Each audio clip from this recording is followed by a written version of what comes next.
பாதிக்கப்பட்ட மக்களை சந்திக்கிறதுக்கு மனு செஞ்சுருக்காங்க, போய் பார்க்கணும்னு சொல்லிட்டு அதை எப்படி பார்க்குறீங்க?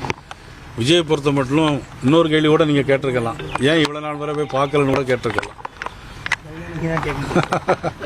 ஏன் அவர் பார்க்கலன்னா, அவர் போயிருந்தால் அவருடைய உயிருக்கு யார் உத்தரவாதம் கொடுக்க முடியும்?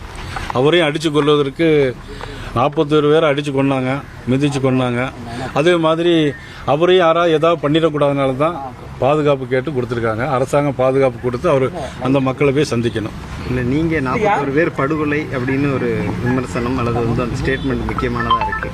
ஆனால் அதே நேரத்தில் டிடிவி தினகரன் சொல்கிறார், இதுக்கு தமிழக அரசோ அல்லது அங்கே இருக்கக்கூடிய அமைச்சர் செந்தில் பாலாஜோ எந்த பொறுப்பும் எடுக்க முடியாது, விஜய் தான் பார்த்துக்கிடணும் அப்படின்னு சொல்கிறாரு. ஒருவேளை அவங்க 2 பேரும் ஃபோனில் பேசியிருக்காங்களோ என்னவோ எனக்கு தெரியாது. யாரும் நீங்கள் சொன்ன 2 பேரும் அவங்க 2 பேரும் எதுவும் ஃபோனில் பேசி இப்படி சொல்ல வேண்டாம்னு சொன்னாங்களாங்கிறது எனக்கு தெரியாது.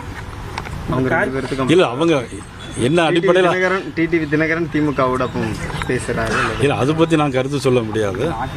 மதுரையில் எம்ஜிஆர் சிலையை சேதப்படுத்தியிருக்காங்க, சேதப்படுத்தி வழக்கு பதிவு பண்ணி கைது தான் பண்ணிட்டு இருக்காங்க.